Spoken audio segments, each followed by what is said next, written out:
আমরা সেদিকে খেয়াল করছি না। আল্লাহ আমাদেরকে আখিরাতমুখী করে দেন, আখিরাতের বিষয়ে আরো বেশি ফিকির করার তৌফিক দান করেন। সকলে বলি আমিন। দুনিয়া তো আছেই, দুনিয়া থাকবে, দুনিয়ার মধ্য দিয়ে আমাদেরকে আখিরাত কামাই করতে হবে। দুনিয়ার এই সময় কাজে লাগিয়ে আমাদেরকে আখিরাত কামাই করতে হবে। আল্লাহর অন্তর, আল্লাহর সন্তুষ্টি আমাদেরকে অর্জন করতে হবে। আল্লাহ আমাদেরকে তৌফিক দান করুন। সকলে বলি আমিন। মানুষের হায়াত মত এটা নির্ধারিত, নির্দিষ্ট। এক সেকেন্ড এদিক সেদিক হওয়ার সুযোগ নেই। কুরআনুল কারীমের মধ্যে আছে, ইদা জা আজালুহুম লা ইস্তাখিরুনা সাআতাম ওয়া লা ইস্তাকদিরুন। নির্ধারিত সময়, নির্ধারিত সময়ে আমাদের মৃত্যু হয়ে যাবে। এক সেকেন্ড এদিক সেদিক হবে না। পুরো দুনিয়া চাইলেও আমাকে বাঁচাতে পারবে না। বলেন, পুরো বাংলাদেশ চাইছে হাদিকে বাঁচানোর জন্য, মালিকের সিদ্ধান্ত, আল্লাহ তাকে শাহাদাত কবুল এবং মঞ্জুর করে দিয়েছে, যেটা তার খুশনসিব, তার সৌভাগ্য। তাহলে মৃত্যু এটা মানুষের হাতে না, এটা কার হাতে? আল্লাহর হাতে। হাদি না, সকলের বেলায় একই দৃষ্টান্ত। কিন্তু মৃত্যুটা যদি শহীদের মৃত্যু হয়, শাহাদাতের মৃত্যু হয়, সেটা আমাদের জন্য খুশনসিব, খুশির বিষয়। জান্নাতে যাওয়ার সবচেয়ে সহজ এবং সংক্ষিপ্ত যে পথ, সেটা হচ্ছে শাহাদাতের পথ। একটা মানুষ শহীদ হয়ে গেল, সাথে সাথে সে কোথায় চলে গেল? জান্নাতে চলে গেল। তার কাছে যদি বান্দার কোনো হক না থাকে, বান্দার সম্পর্কিত কোনো হক যদি না থাকে, সে শহীদ হতে দেরি জান্নাতে যেতে দেরি হয়। আল্লাহ আমাদেরকে দ্বীনের জন্য, ইসলামের জন্য, দেশের জন্য শহীদ হওয়ার তৌফিক দান করুন। সকলে বলি আমিন। ঈমানদার হিসাবে আমাদের তামান্না, এটা ঈমানদার হিসাবে আমরা আল্লাহর কাছে আমরা চাই, কামনা করি, অনেক তুমি আমাদেরকে শহীদ হওয়ার তৌফিক দান করো। তোমার দ্বীনের জন্য, দেশের জন্য, ইসলামের জন্য আমাদেরকে শহীদ হওয়ার তৌফিক দান করুন। সকলে বলি আমিন। আমি বলতেছিলাম, আমাদের হায়াত শেষ হয়ে যাচ্ছে, আমরা আখিরাতের দিকে অগ্রসর হওয়ার চেষ্টা করি, আখিরাত কামাই করার চেষ্টা করি। দুনিয়ার হায়াত এটা শেষ হয়ে যাবে, এটা আমরা ইচ্ছা করলে ধরে রাখতে পারবো না। আর দুনিয়া এটা ধ্বংসশীল, দুনিয়া কোনো স্থায়ী না। স্থায়ী ক্যালেন্ডার, কথাটা ভুল কথা। অস্থায়ী দুনিয়ার স্থায়ী ক্যালেন্ডার কিভাবে হয়? স্থায়ী কিছুই নাই এই দুনিয়ায়। এই দুনিয়া সবটাই কি অস্থায়ী। অস্থায়ী দুনিয়ার কিছুই স্থায়ী হতে পারে না, সব কিছু অস্থায়ী। তাহলে দুনিয়ার জন্য আমাদেরকে প্রস্তুতি নেওয়ার প্রয়োজন নাই, আখিরাতের জন্য আমাদের প্রস্তুতি নিতে হবে। কারণ সেটা স্থায়ী, সেটা অসীম, সেটা অনেক দৃষ্ট, সেটার কোনো সীমা রাখা নাই। সেই জগৎ এটাই হচ্ছে আসল জগৎ। বাল তুসিরুনাল হায়াতাদ দুনিয়া ওয়াল আখিরাহ খায়রুন ওয়া আবকা। দুনিয়ার চাইতে আখিরাত অনেক উত্তম, দুনিয়ার চাইতে আখিরাত অনেক শ্রেষ্ঠ, দুনিয়ার চাইতে আখিরাত অনেক বেশি শ্রেষ্ঠদায়ক। আল্লাহ আমাদেরকে আখিরাতমুখী হওয়ার তৌফিক দান করুন। সকলে বলি আমিন। জুমাবারের উসিলা আল্লাহ আমাদের জীবনের সকল ভুল ত্রুটি, গুনাহ খাতা মাফ করে দেন। সকলে বলি আমিন। সম্মানিত হাজিরিন, খুতবার মধ্যে যে আয়াতে কারিমা এবং যে হাদিস শরীফ আমি পাঠ করেছি, আয়াত এবং হাদিসে পিতামাতার প্রতি সন্তানের দায়িত্ব, কর্তব্য সম্পর্কে আলোচনা করা হয়েছে। আমরা সকলেই জানি, পৃথিবীতে আমরা যে এসেছি, আসার সবচেয়ে বড় উসিলা, মাধ্যম হলো মা বাবা। মা বাবার উসিলায় তো আমরা দুনিয়াতে আসছি, না অন্য কোনো মাধ্যম। মা বাবার উসিলায় আল্লাহ তাআলা আমাদেরকে দুনিয়ার কারণ করেছেন, পাঠিয়েছেন আল্লাহ, কিন্তু মধ্যস্থতা করেছেন কে? মা বাবা। এই কারণে সন্তানের প্রতি মা বাবার ইহসান সবচেয়ে বেশি। পৃথিবীতে মানুষের প্রতি মানুষের যে পরিমাণ ইহসান, দয়া, অনুগ্রহ, সবচেয়ে বেশি দয়া, অনুগ্রহ, ইহসান সন্তানের প্রতি মা বাবা। আপনি ক্যালকুলেশন করে দেখেন, মা বাবা ছাড়া মানুষের প্রতি মানুষ ইহসান, দয়া, অনুগ্রহ অন্য কেউ করে না। আমরা প্রাপ্তবয়স্ক হওয়ার পর, যৌবনে পদার্পণের পর আমাদের বন্ধু বান্ধব, ফ্রেন্ড, এই ফ্রেন্ড সে ফ্রেন্ড, এগুলো আমাদের কাছে ভালো লাগা, মা বাবা আমাদের কাছে বোঝা মনে হয়, কিন্তু এটা আসল নয়, এটা হচ্ছে ধোঁকা। আপনি যদি খেয়াল করেন, পৃথিবীতে যত ভালোবাসা আছে, সকল ভালোবাসার পিছনে স্বার্থ আছে, কোন না কোন স্বার্থ আছে। ভাই ভাইকে ভালোবাসে, স্বার্থ আছে। ধন ধনকে ভালোবাসে, স্বার্থ আছে। স্বামী স্ত্রীকে ভালোবাসে, স্বার্থ আছে। বন্ধু বন্ধুকে ভালোবাসে, স্বার্থ আছে। চাচা ভাতিজাকে ভালোবাসে, স্বার্থ আছে। একমাত্র নিঃস্বার্থ ভালোবাসা হচ্ছে সন্তানের প্রতি মা এবং বাবার ভালোবাসা। এখানে কোন স্বার্থ নেই। মা বাবা নিঃস্বার্থ ভাবে তার সন্তানকে ভালোবেসে যান। সন্তানের ভালো, এটা মা বাবার জন্য আনন্দদায়ক। সন্তানের মঙ্গল, এটা মা বাবার জন্য খুশির কারণ। সন্তান ভালো কিছু করলে মা বাবা ভালো তার আনন্দের কারণ। এজন্য মা বাবা নিজে না করে সন্তানকে পড়ায়, নিজে না খেয়ে সন্তানকে খাওয়ায়,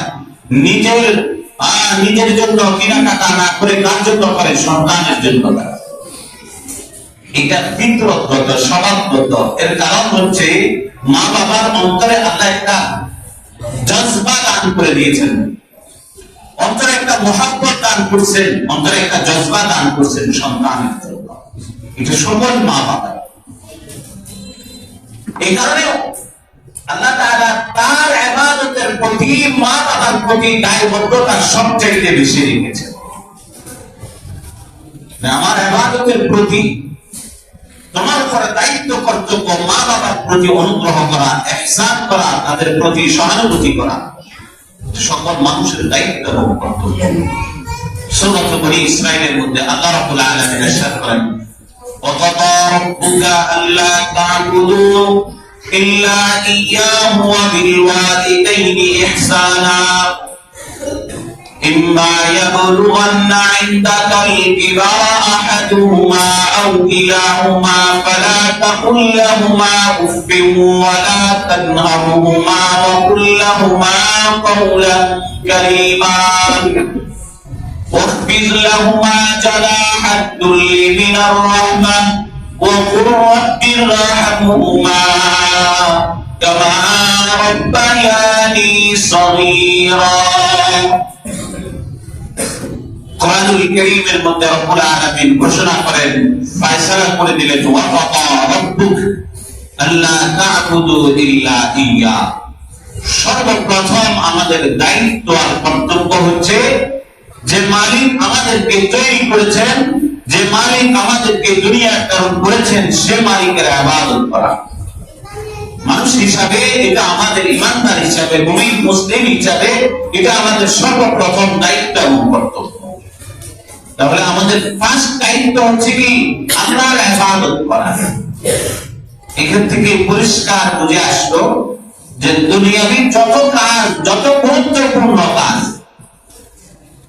এটা ব্যক্তিগত কাজ হতে পারে, পারিবারিক কাজ হতে পারে, সামাজিক, রাষ্ট্রীয়, আন্তর্জাতিক কাজ হতে পারে, সকল কাজের উপরে প্রধান হচ্ছে আল্লাহর ইবাদত করা। কথার কথা, নামাজের সময় হয়েছে, জুমার নামাজের সময় হলো, জোহরের নামাজের সময় হলো, আমি গুরুত্বপূর্ণ মিটিং এ আছি, রাষ্ট্রীয়, আন্তর্জাতিক, এর চেয়ে গুরুত্বপূর্ণ নামাজের ওয়াক্ত যখন হয়ে গেছে, মুসলিম হিসাবে, মুমিন হিসাবে, ইমানদার হিসাবে আপনার প্রথম দায়িত্ব হচ্ছে আগে নামাজ আদায় করুন, এরপরে অন্যান্য দায়িত্ব পালন। ওয়াকাদা রাব্বুক আল্লা তা'বুদু ইল্লা ইয়্যাহু। প্রথম দায়িত্ব হচ্ছে আল্লাহর ইবাদত করা। এটা আমরা মুমিন মুসলিম হিসাবে আমাদের দায়িত্ব এবং কর্তব্য। তাহলে আমাদের জাগতিক সকল কাজের উপরে কোন কাজকে প্রাধান্য দিতে হবে? আল্লাহর ইবাদত করাকে প্রাধান্য দিতে হবে। নামাজের সময় হলে নামাজ পড়তে হবে, রোজার সময় হলে রোজা রাখতে হবে, যাকাত ফরজ হলে যাকাত আদায় করতে হবে, হজ ফরজ হলে হজ আদায় করতে হবে। ইবাদত যখন যে সময়, যে ইবাদতের সময় হয়, সে ইবাদত করতে হবে। এটা আমাদের প্রথম প্রধান দায়িত্ব। ওয়ামা খালাকতুল জিন্না ওয়াল ইনসা ইল্লা লিয়াবুদুন। আল্লাহ আমাদেরকে বানাইছেন শুধুমাত্র তার দাসত্বের জন্য। আমরা আবিষ্কারকদের যখন কোন আবিষ্কারক যখন কোন কিছু আবিষ্কার করে, যে মেশিন যে কারণে তৈরি করা হয়, ওই মেশিনের দায়িত্ব এই জিনিসটাই তৈরি করা। যে ফ্যাক্টরি, সুতার ফ্যাক্টরির কাজ শুধু সুতা তৈরি করা, কাপড় ফ্যাক্টরির কাজ শুধু কাপড় সেলাই করা, তার অন্য কোনো দায়িত্ব থাকে না। মালিক তিনি আমাদেরকে বানাইছেন, তিনি আমাদেরকে দুনিয়া প্রেরণ করেছেন, আমাদের মূল দায়িত্ব আর কর্তব্য হচ্ছে তার ইবাদত করা। আল্লাহ আমাদেরকে 5 ওয়াক্ত নামাজ জামাতের সাথে আদায় করার তৌফিক দান করুন, সকলে বলি আমিন। এবং অন্যান্য ইবাদতগুলো যথাসময়ে যথাযথভাবে সঠিকভাবে সুন্নাহ মাফিক করার তৌফিক দান করুন, সকলে বলি আমিন। এইটা হচ্ছে 1 নম্বর দায়িত্ব। মালিক এরপরে বলেন ওয়াবিল ওয়ালিদাইনি ইহসানা। আল্লাহর ইবাদত করার পরে দ্বিতীয় যে দায়িত্ব এবং কর্তব্য, সেটা হচ্ছে মা বাবার প্রতি ইহসান করা, দয়া করা, অনুগ্রহ করা। আপনি যদি পৃথিবীতে কোন মানুষের উপরে দয়া করেন, ইহসান করেন, অনুগ্রহ করেন, সবার আগে প্রাধান্য কে পাবে? মা বাবা। আপনার ইহসানটা সবচেয়ে বেশি পেতে হবে মা বাবা। ইহসান শব্দের অর্থ হচ্ছে অনুগ্রহ করা, সৎ ব্যবহার করা। তাহলে আপনার সৎ ব্যবহারের সর্বাধিক যোগ্য ব্যক্তিকে আপনার মা বাবা। কিভাবে? আপনার সন্তানের জন্য আপনি যেটা পছন্দ করেন। আমি এক জায়গায় ঘুরতে গেলাম, সফরে বের হলাম। আসার সময় ছেলের জন্য, মেয়ের জন্য, স্ত্রীর জন্য আমরা কেনাকাটা করে থাকি স্বাভাবিকভাবে। ওই ছেলের জন্য আপনি যেটা কেনাকাটা করছেন, মেয়ের জন্য করছেন, স্ত্রীর জন্য করছেন, একই সাথে আপনার সেম কোয়ালিটি আপনার মা বাবার জন্য করতে হবে। করতে যদি পারেন তাহলে মা বাবার প্রতি আপনি কি করলেন? সৎ ব্যবহার এবং অনুগ্রহ আপনি করতে পারবেন। যদি স্ত্রীর জন্য করলেন, ছেলের জন্য করলেন, মেয়ের জন্য করলেন, মা বাবার জন্য করলেন না, আপনি সৎ ব্যবহার করতে পারবেন। এইভাবে এটা একটা উদাহরণ। তাহলে সর্বক্ষেত্রে সর্বাধিক উত্তম ব্যবহারের যোগ্য কে? মা বাবা। মা বাবা যদি আপনার প্রতি খুশি থাকে, মালিক আপনার প্রতি খুশি। মা বাবা যদি আপনার প্রতি নাখুশ থাকে, মালিক আপনার প্রতি নাখুশ। তাহলে প্রথম দায়িত্ব হচ্ছে মা বাবার প্রতি দয়া করা, ইহসান করা, অনুগ্রহ করা। হযরত আসমা রাদিয়াল্লাহু তাআলা আনহা থেকে এই হাদিস বর্ণিত। তিনি একদিন রাসূলুল্লাহ সাল্লাল্লাহু আলাইহি ওয়াসাল্লামের কাছে প্রশ্ন করলেন, ইয়া রাসূলুল্লাহ, ইয়া হাবিবাল্লাহ, আমার মা মুশরিকা, তিনি মাঝে মধ্যে আমার কাছে আসে, এখন আমি কি তাকে আদর আপ্যায়ন করাই থেকে আমার দায়িত্ব কর্তব্য? নবীজি বললেন, সিলি উম্মাকি, হ্যাঁ, তোমার মা যদি মুশরিকাও হয়, তার সাদর আপ্যায়ন করা এটা তোমার দায়িত্ব এবং কর্তব্য। চিন্তা করে, মা বাবা যদি কি হয়? মুশরিকাও হয়, বেধর্মীয় হয়, তখনও তার মা বাবা শরীয়ত সমর্থিত যতটুকু আনুগত্য করে, এটা আমাদের দায়িত্ব আর কর্তব্য।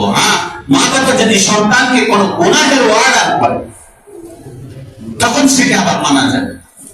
কারণ গুনাহ করলে কার নাফরমানি হয়? আল্লাহর নাফরমানি হয়। মা বাবাকে সন্তুষ্ট করে আল্লাহর নাফরমানি সেটা করা যাবে যতক্ষণ পর্যন্ত মা বাবার ওয়াদা ইসলাম মোতাবেক, নবীজির তরিকা মোতাবেক, ততক্ষণ পর্যন্ত মা বাবার আনুগত্য আমাদের জন্য ফরজ। তাহলে যেটা ইসলাম সমর্থন করে না এমন ওয়াদার যদি মা বাবাদের, সেটা আমরা করব না। সেটা ব্যতি রেখে বাকি শরীয়ত সম্মত যতক্ষণ, ততক্ষণ পিতামাতা ওয়াদার মানা আমাদের জন্য কি জরুরি বিষয়। আল্লাহ আমাদের যাদের মা বাবা আছে তাদের প্রতি ইহসান করা, দয়া অনুগ্রহ করার তৌফিক দান করুন, সকলে বলি আমিন। আয়াতের দ্বিতীয় ওয়াদার ফালা তাকুল্লাহুমা উফ, তোমরা মা বাবার সাথে উফ শব্দ ব্যবহার করবে না। উফ মানে হচ্ছে বিরক্তিকর একটি শব্দ। মাতা পিতা যখন বয়স্ক হয়ে যায়, বয়স হয়ে যায়, বয়সের কারণে অনেক কথা বলে, সন্তানকে অনেক কথা বলতে থাকি, তাদের তাদের আবদার বেড়ে যায়, শিশু সুলভ হয়ে যায়। অনেক সময় দেখা যায় মা বাবা বেশি কথা বলে, তখন সন্তান অনেক সময় বিরক্তি ভাব প্রকাশ করে, বিরক্ত হয়ে যায়। তুমি এত কথা বলো কেন? তোমার কত আবদার, সব আবদার পুরা করা আমারই দায়িত্ব কর্তব্য। এই বিরক্তি ভাব নিয়ে প্রকাশ করা, উফ শব্দ ব্যবহার করা আল্লাহ নিষেধ করে দিলেন। মা বাবার সামনে বিরক্তি ভাব এমন কোন শব্দ তোমরা উচ্চারণ করতে পারো না। চিন্তা করছেন? মা বাবার আবদার এটা হতে পারে আমার সাথে যতটুকু আছে সে অনুযায়ী আমরা পুরো সে অনুযায়ী আমরা পুরা করার চেষ্টা করবো, কিন্তু তাদের সামনে বিরক্তি ভাব নিয়ে আমরা কথা বলবো না। ওয়ালা তানহারহুমা, এবং মা বাবাকে ধমক দেওয়া যাবে। যেখানে বিরক্তি ভাব প্রকাশ করা নিষেধ, এরপরে ধমক দেওয়া সেটা তো আরো অনেক কঠিন বিষয়। এরপরে অনেক হতভাগা সন্তান আছে যারা মা বাবাকে ধমক দিয়ে কথা বলে, মা বাবার সাথে বেয়াদবি করে, মা বাবার গায়ে অনেক সময় হাত উঠায়, মা বাবাকে ঘর থেকে বের করে দেয়। আর কত, এখন তো এগুলো কমন হয়ে গেছে, আমাদের সমাজেও আছে, বাহিরেও আছে, সবখানে আছে। মা বাবাকে ধমক দিয়ে কথা বলে। আল্লাহ পরিষ্কার ভাবে বলে দিলেন তোমরা মা বাবাকে ধমক দিয়ে কথা বলতে পারবে না, এটা অন্যায়। মা বাবা অশিক্ষিত হতে পারে, সে গরিব হতে পারে, তার কিছুই না থাকতে পারে, কিন্তু তার উসিলায় তুমি দুনিয়াতে আসছো, যে মা বাবার মুখ থেকে ভাষা শিখছো, সেই মা বাবাকে তুমি ধমক দিয়ে কথা বলতে পারো না। আল্লাহ আমাদেরকে হেফাজত করেন, সকলে বলি আমিন। যে সন্তানগুলো মা বাবাকে অধিক পরিমাণে কষ্ট দেয়, তারা কখনো সফল হতে পারে না। এটা আপনি লিখিত নিতে পারেন। দুনিয়াতেও তারা সফল হতে পারে না, দুনিয়াও তাদের জন্য বরবাদ, আখিরাতও বরবাদ। কারণ ওয়ালা তানহারহুমা, এই কথাটা কে বললেন? আল্লাহ। মালিক বললেন। দুনিয়াটা কার? মালিকের। আখিরাত কার? তাও মালিক। আপনি আল্লাহর অবাধ্য হয়ে, পিতা মাতার অবাধ্য হয়ে দুনিয়ার সফলতা আখিরাতের সফলতা হয়ে যাবেন, এটা এত সহজ না। আল্লাহ আমাদেরকে হেফাজত করেন, সকলে বলি আমিন। তাহলে মা বাবার সাথে আমরা কোনোভাবে ধমক দিয়ে কথা বলবো না। ওয়াকুল্লাহুমা কাওলান কারীমা, বরং আল্লাহ বলেন তাদের সাথে নম্র সুরে মধুর ভাষায় কথা বলবো। মা বাবার সামনে একবার আমি যতই বড় হই, যতই শিক্ষিত হই, যতই ডাক্তার হই, ইঞ্জিনিয়ার হই, মা বাবার সামনে সবসময় শিশু সুলভ আচরণ করা। মা বাবার সামনে আমি কিছুই বুঝি না, মা বাবার সাথে নম্র ভাষায় কথা বলা, মিষ্টি ভাষায় কথা বলা। এমনি তো মানুষের সাথে সুন্দর ভাষায় কথা বলা এটা ইবাদত, আর সেখানে মা বাবার সাথে যদি কেউ যদি মিষ্টি ভাষায় নম্র ভাষায় কথা বলে, সেটা তো আরো বড় ইবাদত। আল্লাহ আমাদেরকে তৌফিক দান করুন, সকলে বলি আমিন। আমাদের মা বাবাদের খেদমত করার তৌফিক দান করেন, সকলে বলি আমিন। আমাদের মা বাবাদের মন জয় করে চলার তৌফিক দান করেন, সকলে বলি আমিন। এরপরে আল্লাহ রাব্বুল আলামিন বলেন ওয়া কুর রাব্বিরহামহুমা কামা রাব্বায়ানি সগীরা। আমরা যতই মা বাবার খেদমত করি, হক তো আদায় হবে না। আদায় হবে না। কিতাবের মধ্যে আসছে 2 বছর পর্যন্ত মা সন্তানকে দুধ পান করায়। কত বছর পর্যন্ত? 2 বছর পর্যন্ত। এর অধিক পান করানো জায়েজ নাই। এখানে 2 বছর, এটা ইংরেজি হিসাবে 2 বছর না, আরবি হিসাবে 2 বছর। কত পর হিসাবে? আপনি জানুয়ারি টু ডিসেম্বর হিসাব করলে হবে না। আপনি যে মাসে সন্তান ভূমিষ্ঠ হয় আরবি মাসটা রেখে রাখবেন। এই আরবি মাসের 2 বছর যেদিন হবে সেদিন থেকে মা দুধ পান করানো, এটা কি করে দিতে হবে? বন্ধ করে দিতে হবে। কিতাবের মধ্যে আসছে মা সন্তানকে দুধ পান করায় না, খুন পান করায়। দুধ কিসের থেকে তৈরি হয়? খুন থেকে দুধ তৈরি হয়। দুধ তৈরি হয় কিসের থেকে? রক্ত থেকে দুধ তৈরি হয়। প্রতিটি রক্ত থেকে দুধ তৈরি হয়ে সে দুধ সন্তানকে মা পান করায়। সে সন্তান মায়ের সাথে কিভাবে অসদাচরণ করে। আমি বলতেছিলাম আমরা যত খেদমতে করি, মা বাবার হক কখনো আদায় হবে না। আল্লাহর হক কখনো আমরা আদায় করে শেষ করতে পারবো না, নবীজির হক কখনো আদায় করে শেষ করতে পারবো না, এরপরে মা বাবার হক কখনো কোনো সন্তান আদায় করে শেষ করতে পারবে না। তখন করণীয় কি? করণীয় মালিক আমাদেরকে শিখাই দিলেন, তুমি পার্থিব জীবনে যতটুকু পারো ততটুকু মা বাবার খেদমত করো, আর সর্বশেষ মালিকের কাছে দোয়া করা, রব্বির হামহুমা কামা রাব্বায়ানি সগীরা। মানে শৈশবে আমার মা বাবা যেভাবে আমাকে লালন পালন করেছে, আজকে তারা বার্ধক্য হয়ে গেছে, বয়স হয়ে গেছে, তুমি তাদেরকে সেভাবে দেখাও, তুমি তাদের প্রতি সেভাবে অনুগ্রহ করো, সেভাবে ইহসান করো। এভাবে দোয়া করা, এটা মা বাবা জীবদ্দশায় থাকতেও তাদের জন্য এভাবে দোয়া করা যায়, মা বাবা কবরের দেশে চলে গেলেও তাদের জন্য কি করা যায়? দোয়া করা যায়। কিন্তু আমরা সন্তানরা কখনো মা বাবার কবরস্থানে যাই না, তাদের জন্য দোয়া করি না। বছরে একদিন মৃত্যুবার্ষিকী আসলে কি করি? মসজিদে একটা মিলাদ পড়ায় দিই, হুজুরের কাছে মেসেজ পাঠায় দিই। অনেক সময় হুজুরকে কিছু হাদিয়া দিয়ে দেয় যে হুজুর মা বাবার জন্য দোয়া করে দিলেন। হুজুরের আমার একদিনের দায়িত্ব, কর্তব্য, আর কোনো দায়িত্ব নাই। দায়িত্ব হুজুরের, ইমাম সাহেবের, ইমাম সাহেব কবর জিয়ারত করবো, আর মসজিদে এক বছরে একদিন দোয়া করে দিব, এটাই কামিয়াব, এটাই সফল। আপনি যে বছরে একবার এই আয়োজন, তো আপনার সন্তান বছর আপনার জন্য একবারে করবে, বেশি করবে না। এটা আপনি মনে রাখেন, মা বাবার জন্য আপনার অন্তরে যে জ্বালা, এটা অন্যের এই জ্বালা কখনো হবে না। মা বাবার আদর স্নেহ যে পরিমাণ আপনি পেয়েছেন, অন্য কেউ, ইমাম সাহেব কি আপনার মা বাবার আদর স্নেহ পেয়েছে? না। বলেন না। আপনার মা বাবার জন্য আপনাকেই দোয়া করতে হবে, প্রতিদিন করতে হবে, প্রতিবেলায় করতে হবে। আপনার মা বাবার কবরের পাশে দাঁড়িয়ে, আপনি দাঁড়িয়ে সূরা ফাতিহা, সূরা ইখলাস, দুরূদ শরীফ আপনি যতটুকু পারেন এতটুকু আপনাকে করতে হবে। মালিকের কাছে বলতে হবে, রব্বির হামহুমা কামা রাব্বায়ানি সগীরা। এটা আপনার দায়িত্ব।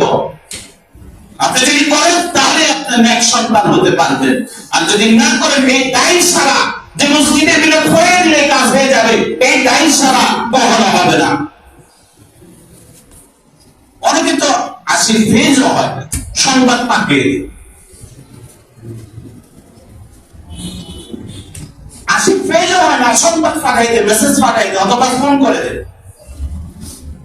আপনার মা বাবা আপনাকে কিছুই দিকে চাই নাই, আপনি বরত্ব দেখাইতেছেন, সম্পদের পরিমাণ দেখাইতেছেন, তার চিন্তা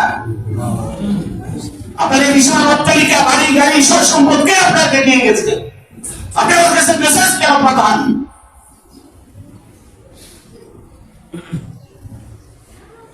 এটা সবার জন্য। আমাদের সন্তানরাও আমাদের সাথে এরকম করবে।